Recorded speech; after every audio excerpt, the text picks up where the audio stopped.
I feel like every intro we do is kind of just like this, actually. This is the intro now. This is basically the I'm intro. saying it.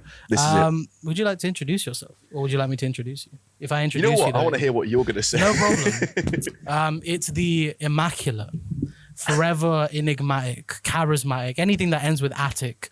Not in your attic. That's not. Probably in your attic. Making beats up there. It's I guess producer, music maker, and you want to add anything else to that? Yeah, I think you basically covered it, except the attic part. Including the attic part. Yeah, just general creative artist, I guess. Yeah, I like to think. Producer, music maker, room shaker, soul Koncept. Room shaker, I like that. Yeah, room shaker is sick. I'm going to steal that one. Yeah. We're going to edit this to make sure I get copyright on it. It's fine. Why don't you tell them a little bit about how you started in this journey? Yeah, man. Because you weren't always soul Koncept.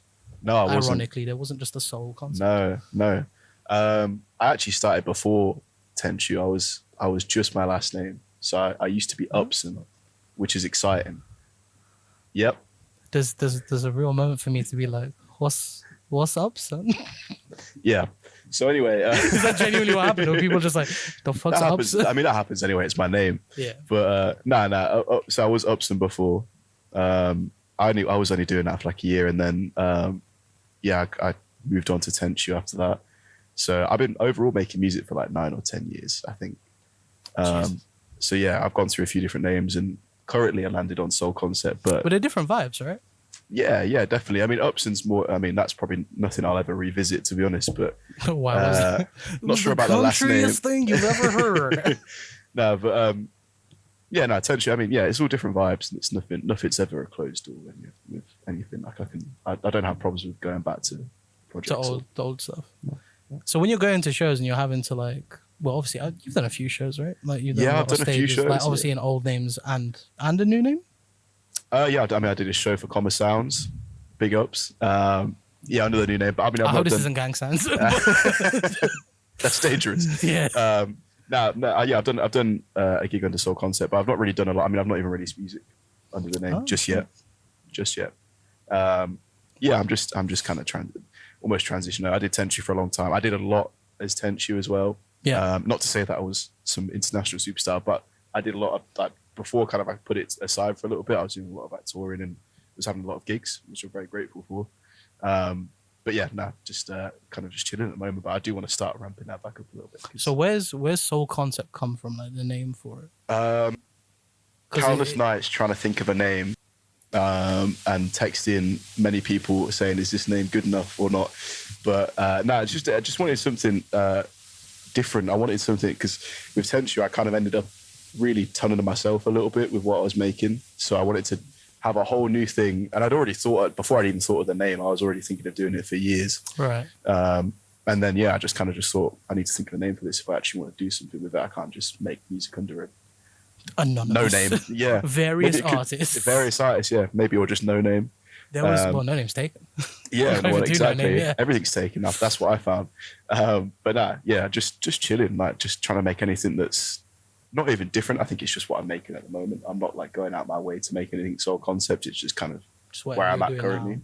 Yeah, which is what I think any kind of like moniker that I take up is just what I'm doing currently. It's not like I haven't yet done something where I'm splitting my creativity across through. So what is the process then? Because now that you're focusing on this sort of vibe, and although granted we'll talk about where you can find your music in a minute, but like now that you're focusing on your current vibe and sort of I would say the area that you're in, where did the passion for that come from? Because you said you thought about it beforehand. Yeah, I mean, so the kind of stuff I make as Soul Koncept is basically stuff I've been listening to for years. Yeah.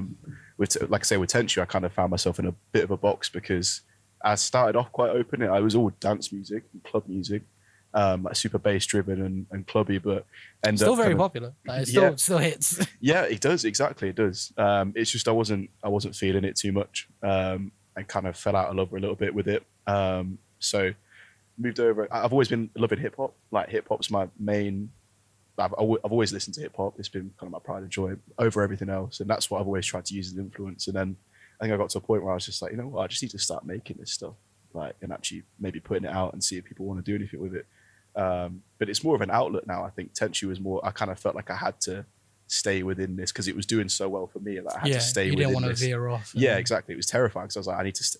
If I'm doing well enough now, and I veer off the path and start putting out some completely different shit, then what's going to happen? Not that, to be honest, it doesn't really matter too much, but it's just in the moment these things. Yeah, I guess once you nice. Establish an identity for something, it's kind of hard to rip away. Yeah, exactly. And when you get bookings and stuff, it's like you want to maintain that, but it's difficult because you feel like you have to maintain that one sound of attention. It was such a like finicky, specific sound that I kind of found myself in, which I was loving at the time. But I think because it was so specific, it wasn't easy to like be consistent with that. Right, I get you. So what are your influences like hip hop wise? Like where does that come from? Old school, new school, anything really. I mean, when we talk old school, because I'm old. Public Enemy. But that's old. Okay, cool. Yeah. Because I was having a conversation with someone and they were like, I love old school rap. And then I was like, oh, who's old school rap? And they'll just be like, oh, I love like Eminem. And I was like, oh, what Dr. era? Dre. I'm like, what era Eminem? And they're like, Lose Yourself. And I was like, that was we're still in the 2000s. We're still here. We're still here. We haven't left this yet. Yeah, no, old school for me, I have a massive love for it. I'm not even a bit of an elitist with it.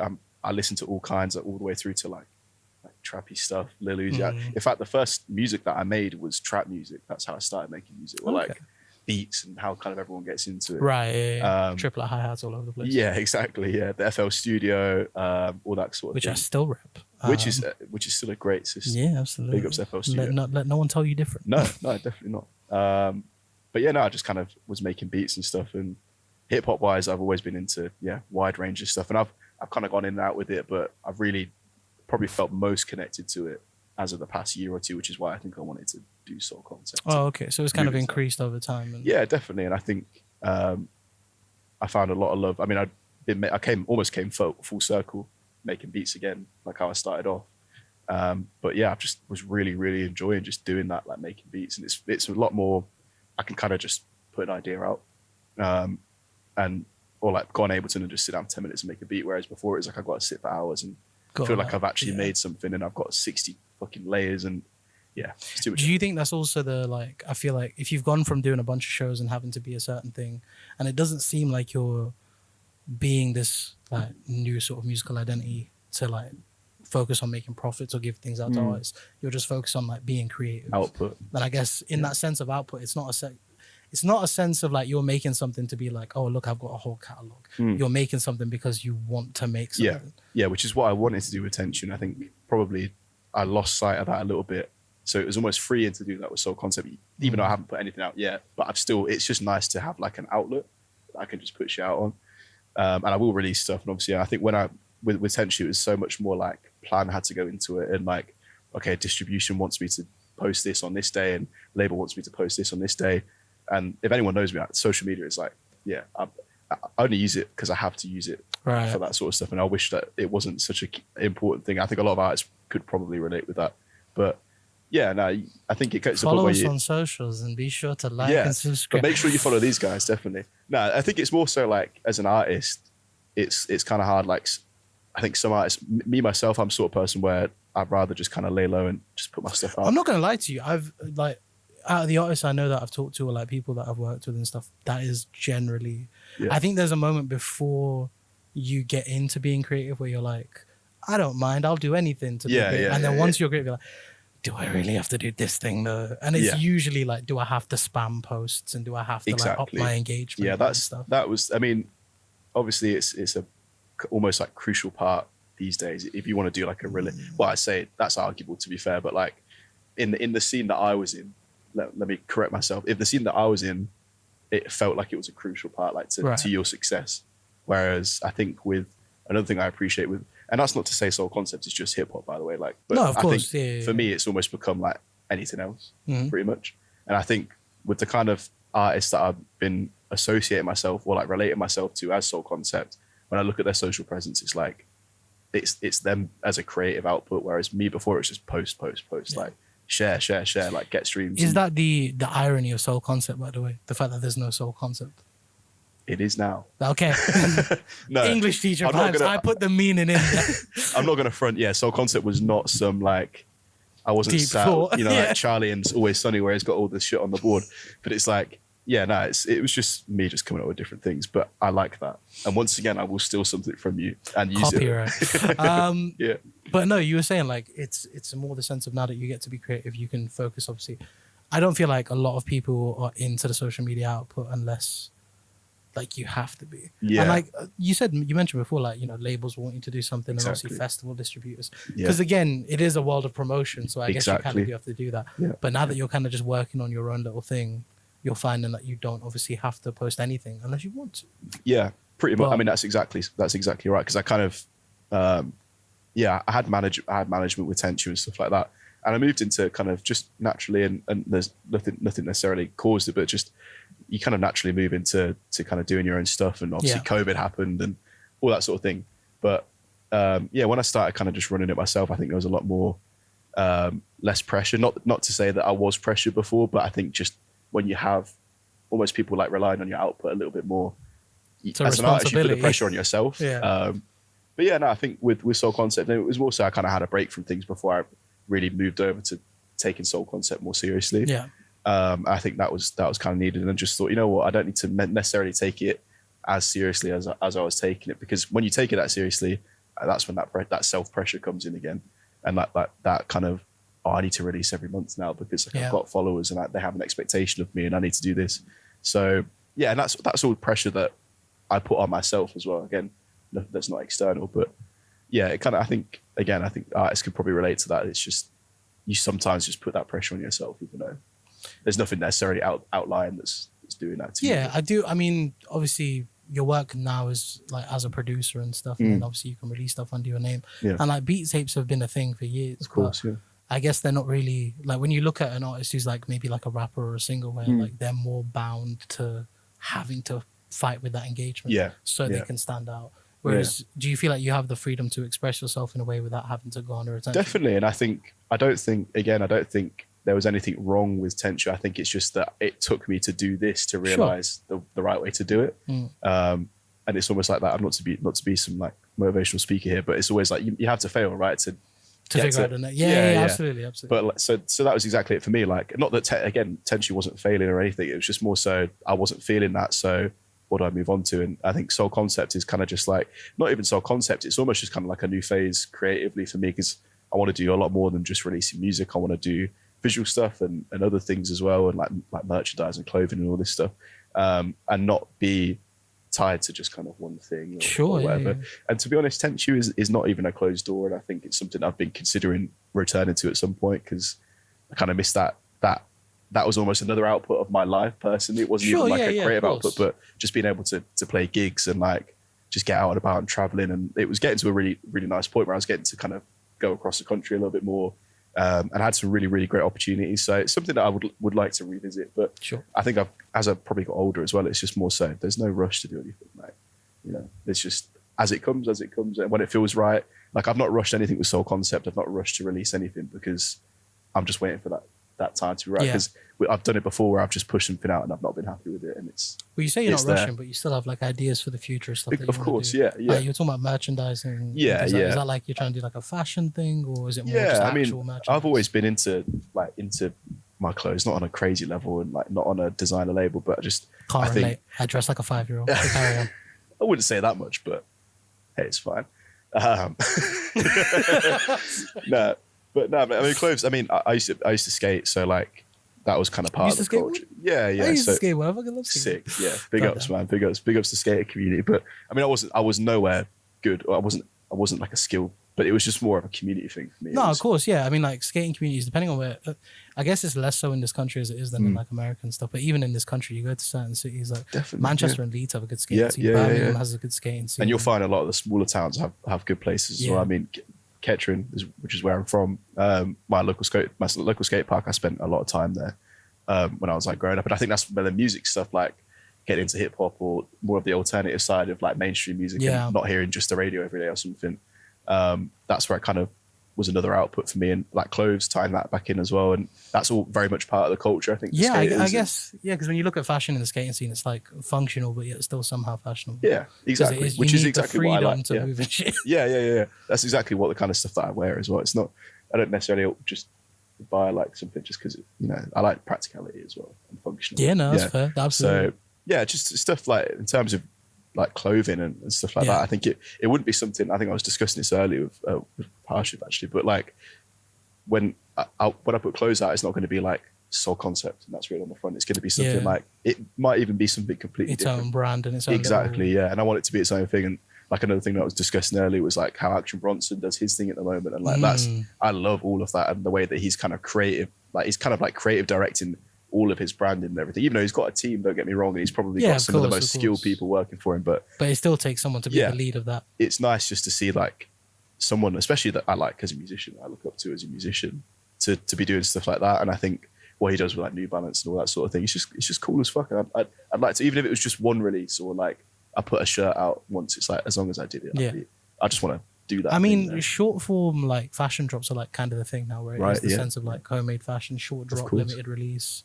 and then you kind of just go from there. So it could very much be that essence and then build on that. But you were speaking of visuals before as well.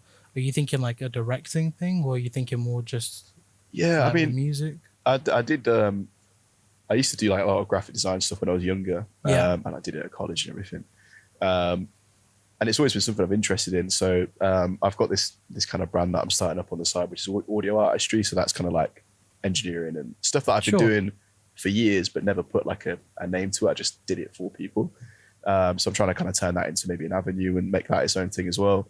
And yeah, I kind of was like designing the website and everything. I was like, oh, this is quite fun. I remember doing this kind of thing. And I think I like really satisfying and appealing things. I'm very picky with like, if I'm self-releasing stuff, like I'm very picky about like the artwork and like how it looks, because to me that's what draws me to other people's work, is like, right, is that not that it's like, oh, if it's just audio, it's not that I'm just going to discredit it if it doesn't look good. Yeah. But you know, I appreciate like good branding. I appreciate not even good branding, but just stuff that looks cool. And absolutely, like nice art. Like, yeah, exactly. And like, I really love that. For example, The Alchemist, like recently, I mean, not even recently, but he's been killing it for years, but The Alchemist is probably one of my biggest, like, I think, I don't want to say idols, but like inspirations, yeah. For general, like creatively everything, because ridiculous beat maker, like, insane. We were listening to one of his beats before. Yeah, absolutely. Before we put this on. But yeah, no, Alchemist is insane. I could speak for, I won't even go into that some of the rabbit hole for me, but what he does creatively, like, is so sick. There's actually a video on YouTube that people can watch. It's really, really good. I forget what channel it's on, but he talks through his career and how he kind of moved away from just being in the industry and having to work through their standards and their rules, and actually running everything himself. And he equated it to a microbrewery. Like, he's like, oh, before I was working, you know, I was at the pub or I was at the brewery or whatever. He's like, now I'm running my own microbrewery and all my merch comes out of me and everything's on Bandcamp and all that money goes straight into my bank account and all that sort of thing. And I've really been big on that recently, of just kind of like empowerment to artists and just run your own shit. And I never was like that either. Actually, I used to be more so like, look, there's a way, you got to play the game and like get the money, which there is kind of a way. You were a sucker to the man. That's man. But I mean, I think releasing stuff independently is like, so much power to that. Like, I think recently, like, especially since COVID, there's so much talk around like not only artists but like producers and the way like labels work and the industry works and how they're getting their income and how it's working. I mean, not even just music. It's not even just like right now you got like the writers' strike and actors' strike in America, same shit. And it is all very much like, there tends to be a big company that can help you by taking from you. And I guess there is now a more focus on independence. You got people like Ray, obviously musically now moving into independence. Which is sick. I think Mahali spoke about it recently. She's still bound to her label, but like, I mean, I think Disclosure's new album is some sort of independent deal. It was like semi-independent or something. But I love seeing like big artists doing shit like that as well. It's like, cool, all the power to you. Like, I do find that used to be the journey in rap, was like you would work until you could make your own label, make your own living, and then you could just have that label. And I feel like that's still the blueprint for a lot of rappers. Like, I think it is probably, I think so. I mean, there's probably bigger. There's a lot of labels that I think younger rappers probably aspire to these days. But I think the goal is ultimately still to run your own shit, really, isn't it? Absolutely. You want to own your stuff. Exactly. I think, I hope more creative people do that as well. And it's like, because it is possible. It's fucking hard, don't get me wrong, but like, it's possible. Trust me, it's possible. And if it's something that I could achieve, even with Tenchu and what I was doing with that stuff, it's like anybody can fucking do it. Like, you just, not to make it sound like, oh, it's super easy, but if you want to do it, you can do it. Let's take a realistic look at your abilities. Take a realistic look at your abilities. I thought I could be a model. It didn't work out. Hey, don't say that, man. Nah, they kicked me out of Burberry. No, you mentioned like graphic design sort of visuals, like you like the way that certain art looks and certain aesthetics looks, especially if they match a vibe. Plus you got the fashion thing. You seem to be very like especially for like a producer, I guess you don't assume that they're focused on visuals that much because they tend to be working with audio so much. Yeah. But do you think you approach like the way that you're making beats the same way that you would approach making artwork, where it is just a process of, okay, do I like how this sounds? How can I improve it? And then if it's not good enough, do you scrap it? Yes. Or are you always trying to improve on that thing and revisit it? Yeah. My creatively as an output, I think that my whole motive is always just, what's that metaphor, like throwing paint at canvas until it's like until it sticks, basically. Pretty much. That's Wait, exactly isn't that like spaghetti or pasta, throwing pasta at the wall? Hey, whatever's art. It could be spaghetti canvas. Whatever's delicious. That might be my next piece, to be fair. Spaghetti canvas. That sounds bang. Yeah, but that sounds like Western beats. Spaghetti canvas. Yeah, spaghetti westerns. I'm just gonna fuck off Soul Concepts and just go for spaghetti. No, don't change the name. I say it's a beat tape name. It's not. Nah, I think Spaghetti canvas is name. not a name you want as a producer. That's ridiculous. I'm keeping that in the bank though. That's a good one. I like that one. But creatively, yeah, it's just I just like I didn't used to be like that. I was very much a perfectionist, but I think that's where Soul Concept, I kind of changed my production process a lot. I simplified it a lot, and yeah, very much. I'm more inclined, so I do a lot of tutoring as well, and I that's probably the number one thing I tell people is don't be afraid to delete shit, because like you can get so attached to like a sound or a patch or like a sample. Yeah. I just knew that was coming. And how many times as a producer, and I know someone's gonna nod in here as well, that you sit and like you listen to a sample or you're trying to make a track and you want to make it work, but it's just not happening. Yeah. And the same probably applies to other creative stuff as well, maybe like video stuff or whatever. And it's like you keep going for that same idea, like I'm gonna make it work. You have like a shot in mind and it just doesn't look right. Exactly. But what I kind of changed my mindset to, and what I started telling people in tutoring, is that like all that time that you're trying to make that idea work, you probably could have made 5 more ideas in that time. That's fair point. And one of those could have been a sick beat. And it's like, if I look at all the tracks that for me throughout my whole artistic career, whatever past 10 years, all the best ones, and this isn't to say this is the formula either, but like all my best ones have been like super, not simple, but like I made it in 15 minutes or I made it on the train or whatever. It was and like I think natural... a lot, yeah, I used to hear that a lot from a lot of other kind of artists I used to work with, especially when I was kind of more so in the Tenchu scene, was just like, yeah, you've just been making shit on the fly, and that was the stuff that worked. I think probably because you're not thinking as much about it. Like, yeah, you have less pressure attached to it. And exactly, yeah. So, but that's not to say I don't spend like I'm a perfectionist for sure. So there's a point in the process where I do come across a brick wall sometimes, where it's usually towards the end of making a track. But yeah, I've tried to be a lot more loose with it now and just be like, look, if it's not working, I've just cut myself and be like, delete, move on. Like, it is what it is. I mean, on a similar point, I feel, obviously a lot of like rappers, singers have like writer's block and they have instances of difficulty doing something. Yeah. Do you ever have that version when you're trying to produce a beat, like an essence of you want to create something, but there's just not happening, nothing there? Yeah. So I developed, I guess the benefit of me for doing this for a long time is that you kind of learn ways to work around that, and sometimes you don't. And but like letting it happen is one of the things where it's just like, it's just not meant to be today. It's calm. Just skip it. Yeah. I think the biggest problems come, and you almost extend your creative block when you're just like, I need to make it happen today. I don't care. Like, I'm going to make it, which is fine. So it works for some people. Sometimes people kind of just need to get something out, which also works. Like even if it's shit, doesn't matter. You just get it out of your system. Yeah. I mean, another thing I used to tell people a lot, going back to tutoring, is like, yeah, just put shit out. Like make something every day. If you're not feeling it, make it 5 minutes, whatever. But yeah, it's no biggie. If it's not happening on that day, it is what it is. I think when you force it and you try and make it work, you're just going to get more frustrated, and you're probably going to despise the process more. Just let it drive yourself to hate it. Exactly, yeah. And you don't always have to delete everything. I mean, sometimes if a project's just like sounds whack, I'll just be like, you know what, this is shit. Move on. But I'm definitely the sort of person where I'll save a bunch of stuff in a folder, and then when I have a day like that, then I go back to it and go, oh yeah, this one was actually kind of cold. I can put this twist on it. So there's ways that you can, like, another good thing for like writer's block or creative block is like doing something different or referencing something you like. I'm massive on referencing shit you like. That's huge for me. I think like not success wise, but like my number one tip for anyone doing producing would just be like reference your favorite track. And it's probably the same for like video work or like fashion brands. Like a lot of people look up to like Virgil Abloh or like they can't try to imitate the process. Do an homage sort of thing. Which is fine. You can imitating the process actually is probably a really good way of like figuring out the best way it's done, because you're breaking apart someone that's successful. No, true, yeah. And if it's something you like, I mean, If you look at like the top, anyone that does like mastering or mixing, they'll always say like, give me a reference track. What do you want your track to sound like? Like, what are you trying to go for? Because there's nothing wrong with that. I think people like too afraid to be like, oh, I'm copying this person. It's yeah. like, there's fucking millions and millions of songs. Like, I forget what the number is that's released on Spotify like every day. It's like millions that are released every single day on Spotify. Tens of millions of that. Doesn't matter. Yeah, just reference it. And like a lot of the time you can just reference something and then just pick it apart and make it your own thing anyway. Yeah, I think there's an old saying of like, there's only so many notes on a keyboard. Like, exactly. You're eventually going to end up using the same stuff, but just rework it to make it yours. Yeah. But definitely. you've spoken a lot about like you've got experience. Obviously, you had like a history in this, but also you have like almost an academic side to this in your tutoring and stuff. Yeah. There's an element of you being able to not only reverse engineer a process to teach it to other people, but you're also trying to make a new thing. Yeah. Given that foray of shit, what's your weakness? What would you say your biggest weakness is right now? Oh man, probably being a perfectionist. Definitely. Damn.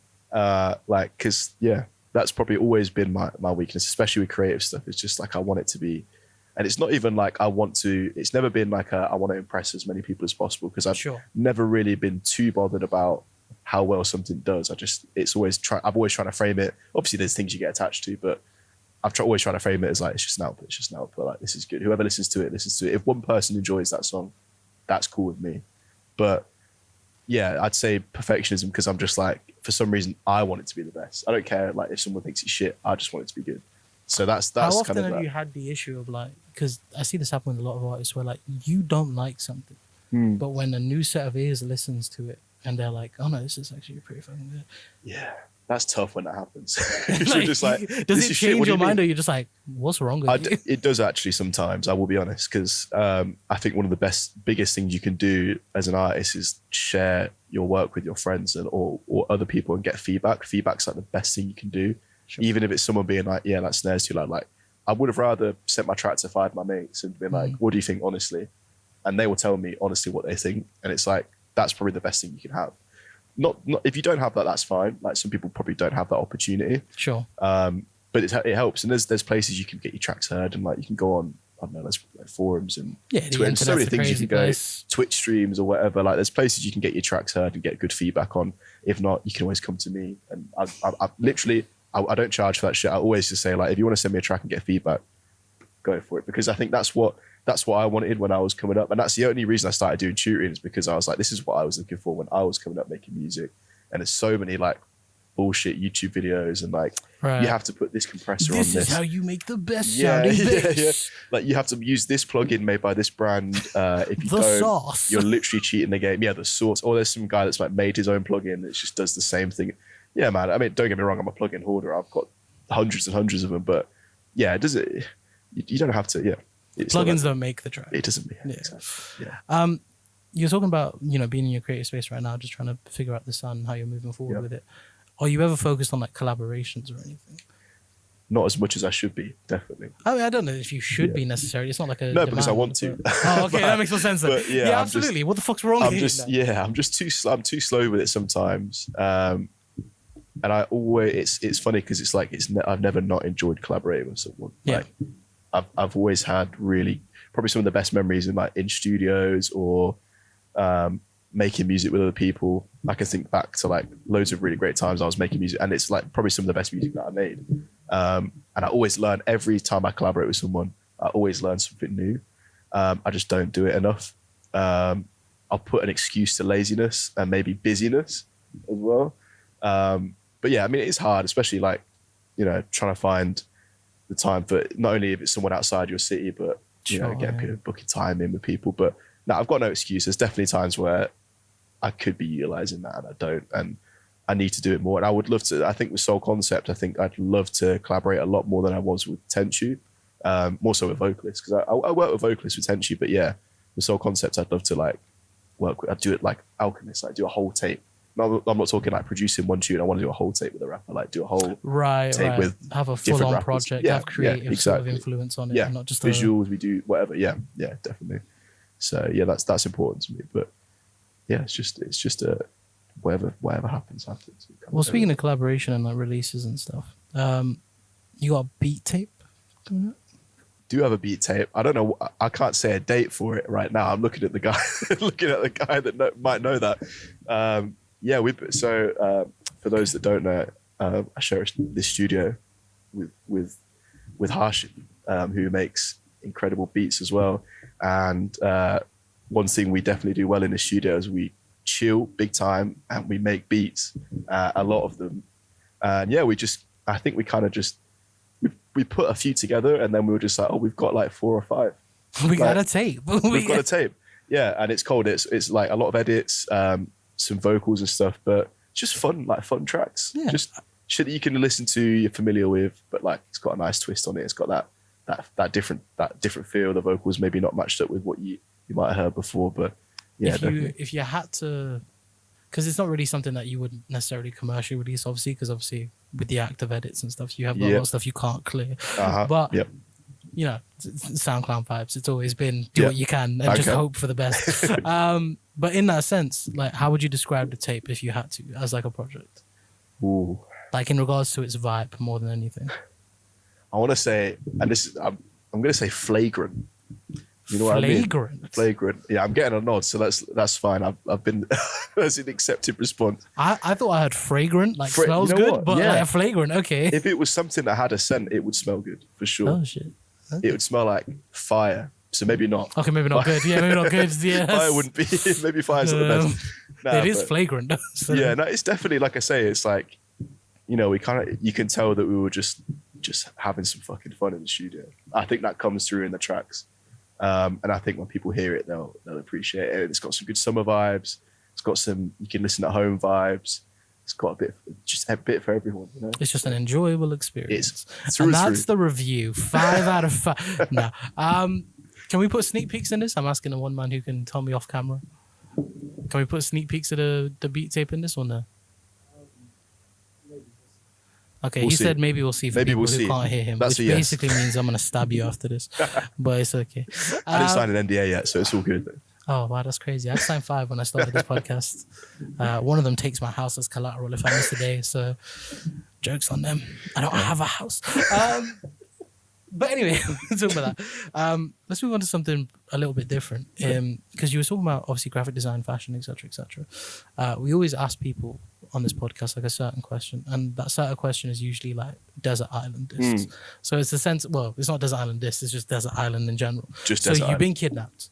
I hate that. I hate when that happens. I'll be honest, I haven't given this scenario to anyone else. I just said name your favorite. But for you, you've been kidnapped. I've been kidnapped. Okay. You've been dropped off on an island. We'll call it like the cartoon small one tree with like SpongeBob. SpongeBob island. Yeah, for sure. You're on an island. You can take one movie, one book, and then we'll do the album last. Because it's a music podcast. Okay. But in those essences, what are you taking with you? And why, more importantly? Movies and books, yeah. I think a lot of people will probably be like, this book, my childhood book, whatever. I'm the sort of person my favorite thing changes like regularly. I'll be so honest with you. The book suggestions like throughout the past few episodes are all very like almost self-motivating nonfiction like. Oh, sort of I wasn't going to go for that at all. So if you're going with Willy Wonka and the Chocolate Factory, I'm down. Like, I don't mind. Movie. This is a tough one because I don't really watch too many at the moment because I just don't have the time. But I think one that stood out to me probably more so recently is I've always loved the Ocean's films, Ocean's 11, Ocean's 12, all that sort of thing. I love the way it's shot. The aesthetic, old school casino poker vibes. That's a man after my heart. God damn. Yeah, you got them like Ocean's 11. Ivory blazers. Listen, and like, I can make this podcast an hour and a half now because Ocean's 11. Damon. Matt Damon. Ocean's 11 is one of my favorite films. I love Steven Soderbergh. Ocean's 11 is genuinely one of my favorite films. It manages to be the only reboot I can probably handle. Because you know what? I actually didn't watch the original with like Frank Sinatra and Dean Martin in the 1960s. I don't blame you. They remade the reboot, right? Didn't they do it again? So, well, get locked in. It's movies now. Yeah, let's go. Originally, the Ocean's 11 was literally just like a marketing stunt. It was very much like, let's get all these like ragtown singers, like let's get the cool jazzy guys, put them in a movie together because they used to do acting a little bit as well. Okay. And let's just make people come to the cinema and watch it. And then you had the reboot, which is, you know, your George Clooney, your Brad Pitt, and bellissimo. And then you got the sequels, which obviously 12 and 13. But then you've got the other sequel, which is Ocean's 8. I've not watched that goes one. backwards, technically. And you could tell they were hopeful for a trilogy because they went 8, so they had 9 and 10 before 11. True, yeah, I didn't even think But about that didn't pan out for them. Ocean's 8 is the all-female reboot, which is, I'm not going to lie, stacked cast. Yeah. As Ocean's But I feel 11 like was. as Oceans, you have to have a stack cast, well, you right? say that, but like when Ocean's 11 came out, the only big people there are like George Clooney, Brad Pitt, and maybe Matt Damon. True, they actually all got big after Oceans. Yeah, Brad Pitt was big because he's Brad Pitt was, yeah, because yeah. he's Brad Pitt. George Yeah. Clooney was big because he's George Clooney, and then But a lot Matt of those Damon guys, yeah, Matt had just Damon. come out of like Good Will Hunting and just True. before Bourne, like before the Jason Bourne films. The rest of the people, Casey Affleck, no one knew Ben Affleck's little brother. Nah. Like Scott Kahn, no one cared about. The older people, no one cared. Bernie Mac, I guess, is very famous. Bernie Yeah, Mac would probably be yeah. your go-to. But brilliant films, love those every day. Yeah. So Oceans. Back to the music, but Ocean's 11 genuinely. I Yeah. rewatched it recently as well. It fucking holds up. Same. It does. It So good. defo holds up. I think, yeah, the cinematography and everything, and just like the way it's shot, it's just, you know what, I might It's feel. also the origin for like your modern heist film where they reveal the shit during the shit, Yeah, and then the shit fucks up, but they fix the shit But because it they wasn't planned like- the fuck up. It wasn't stupid. Like the stuff they were doing wasn't just like enhance, like zoom it, you know, that sort of thing.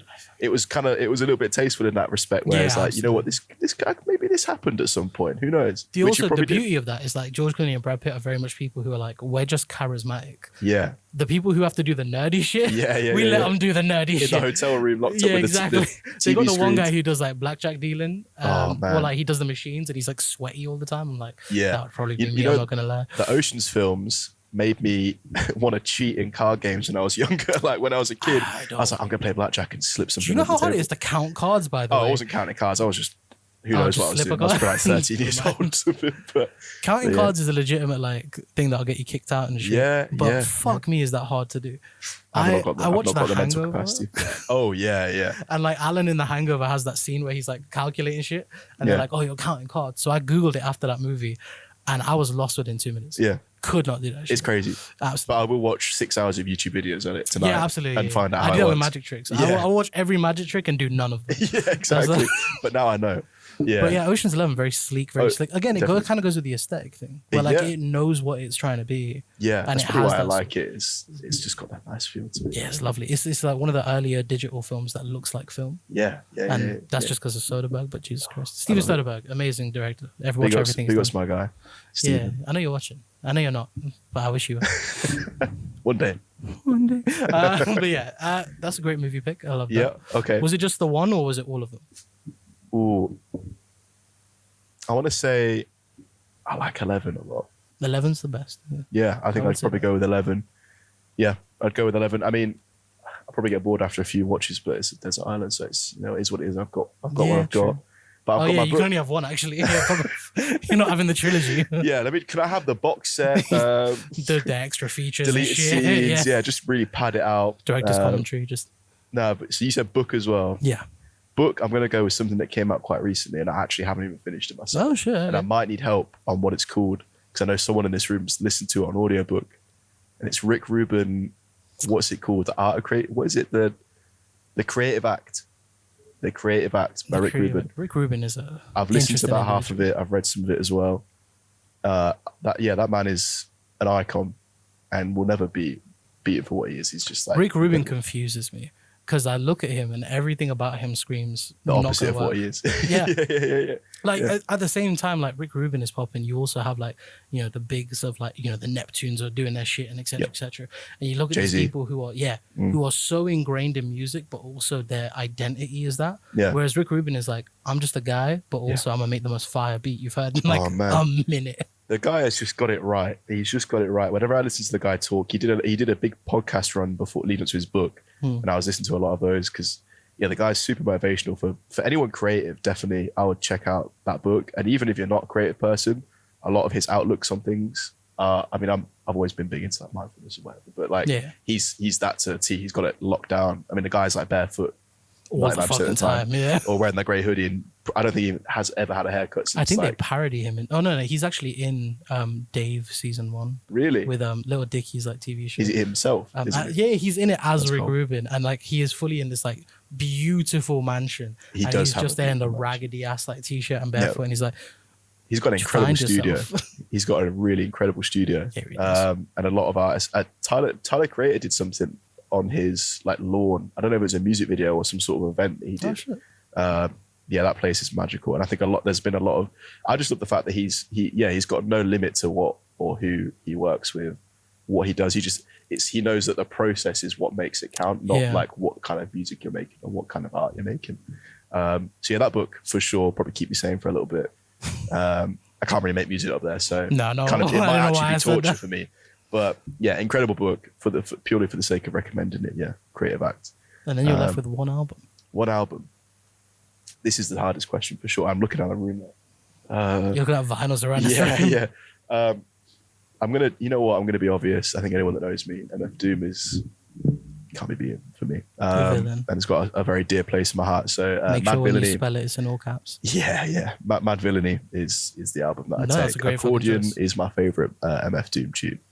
But it's hard to pick because like I say, I mean my favorite album, my favorite song is changing pretty much daily because I constantly listen to new music. So it's like I might be rating some album and then I'll be like, I was definitely like this one now. But yeah, MF Doom that does not happen with MF Doom, and Mad Villainy is 100%. I'd take that because I could listen to that on repeat. What I love is you've got like a book on what is essentially the philosophy of creativeness. Yeah. And then you've got Mad Villainy, which is an insanely produced album first of all, Yeah. but also like lyrically, like if you're breaking down schemes, everything there is so articulate. Yeah. And then you go straight into like Ocean's 11. Yeah. You're like specific like spirituality. Yeah. Very specific lyricism and production, and then a very sleek casino movie. Yeah, man. Just a chill, and I then was it's that thinking forever. We could put Mad Villainy over Ocean's 11, and I think it will work. Oh, as like you're gonna redub the movie with just Mad no Villainy. audio, yeah, no script, just Mad Villainy over the top. Just play the album. At MF the same Doom just time. spitting on stuff. They might be similar lengths. It might be. I tell you what, I did watch as well that I almost feel like I might have wanted to replace my film for. Uncut Gems. I watched that recently. Ooh, I was very late to the party on that one, fucking but film. I really, really, really enjoyed that. Uncut I've Gems gone a bit of a tangent. Have you the director of that, the Safdie brothers? No, I've not. Are they the A? They're not linked. Yeah. So was it an A24 film? Yeah, and it was released through Netflix. But I don't know much about that A24. Don't worry about it. I'm the guy. No, so basically they had written that script like 15 years beforehand. Okay. And they wanted Adam Sandler, and apparently Adam Sandler's agent just never gave him the script. Nah. Literally never gave him the script. But then they made a film called Good Time with Robert Pattinson, and it is arguably the best Robert Pattinson film I've ever seen. Really? And it's just really fucking. If you think Uncut Gems is tense, Good Time is essentially like a whole running away from people movie, and that's all it is, and it's constantly tense. Watch. And it's really good. Yeah, it's genuinely like a great work. And then you watch Uncut Gems, and it's like they perfected like certain elements. Yeah, but fuck me, I don't know when that film came out, but I watched it like 3 weeks ago. Came out a few years ago, I think. Yeah, it was 2019, I think. I think it came out. But famously, I think Adam Sandler was like, "If I don't win an Oscar for this, I'm going to make the worst film you've ever." Did he win an Oscar for it? That's why he threatened them. He was like, "I'll make the worst thing you've ever fucking." What did they do to my boy, man? That was an incredible performance. Genuine. Give Adam Sandler the respect he deserves. Adam Sandler, right now, I've stated on many different forms of media and to everyone in my life that I hate Dwayne the Rock Johnson. Why do I agree with you though? Like, thank you. Hate's a strong word. Hold on, hate's a strong word. I don't want to be publicly saying I hate people out here, but no. He's one of those people. Yeah, not. Yeah, he's just one of those people. The issue with Dwayne the Rock Johnson is that he thinks he's funny, and he's not funny. He thinks he thinks he can do a dramatic act. He's not very good at drama. He's very good at being him, and that's fine. He was great in wrestling. But in acting, not so much. You've thought about this for sure. Oh my, I have like a 50-minute rant. Don't get me started. But my point is, Adam Sandler is everything that Dwayne Johnson wishes he could be other than the weight. Adam Sandler is happy, first of all. That's crazy. Yeah. Adam Sandler has friends. Fuck you, The Rock. But like friends he puts in his movies and can just do whatever the fuck he wants. Adam Sandler can not only comedically act, and it might not be everyone's comedy, but like he has range. Yeah. And he can dramatically act. There's Uncut Gems, Punch Drunk Love, Reign Over Me, Hustle. Uncut Hustle Gems on was Netflix. Watch that. I've heard about Hustle. Uncut Gems was my first time seeing Adam Sandler like doing that kind of thing. To be honest with you, I didn't really watch an Adam Sandler movie for a hot minute, and then found this, and I was like, is this going to be a comedian? Is this funny? Or? No, this is what I mean. And it was like you say, it was tense the whole fucking time. I was like, genuinely. I couldn't stop watching the screen. The whole movie is like I was invigorated for the whole time. Well, good news is they're making another movie together. So should be obviously not going to be Uncut Gems because spoiler, Uncut Gems that 2. can't. More uncut. How? Even more uncut gems. Even more uncircumcised gems is what they'll call it. Yeah. But yeah, no, Uncut Gems is a great choice. But Ocean's 11, I think, makes more sense for a desert island. Yeah. Because the fucking heart palpitations you will have. Yeah, I can't be watching that tense. But at least Ocean's 11, I'm like, I know how this ends. Uncut Gems, even though I know how it ends. But like, yeah, it's in your face. It's just tense. It's always in your face. Yeah, but great film. But yeah, genuinely great film. You should check that out. But yeah, you should check out Hustle. It's very fun. I got a soft spot for like certain sports movies. I find some that are very like, I would say, trying to force you to have an emotion. Yeah. But things like Hustle or like the first Creed, I'm a big fan of. Okay. Like a huge fan of the first one. You know, into those corny baseball American movies where there's like 50 of them. Yeah, nah. Nah, that's not what I think. Yeah. But like, yeah, well, even the first Rocky movie, I think, is a great fucking movie. Even though, but then again, these are all films that aren't really about the sport necessarily. So I think that might be the thing. True, yeah. Whereas those baseball movies, it's all about boring the sport. as fuck. Yeah. I don't even like baseball. Yeah. So you lost me. Yeah, I can't follow that shit. Cricket. Although weirdly, the only sports movies we make as like British people tended to be like football hooliganism. Yeah. And I was like, that's not the best picture. Well, we either have hooliganism or bend it like Beckham. And it's like, it's a very weird spectrum we got here. Like, two British icons, hooliganism and bend it like Beckham.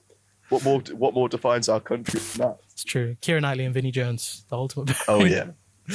But yeah, that's basically it. Like Desert Island, you are stuck there. Enjoy your three things. I'm sure at some point. Is that where I'm going after this? Or? Yeah, absolutely. That's okay, cool. That's why no guest on this has ever been seen again. Sick. Oh, it's nice knowing everyone. We will edit this bit out though, just for future guests. Yeah.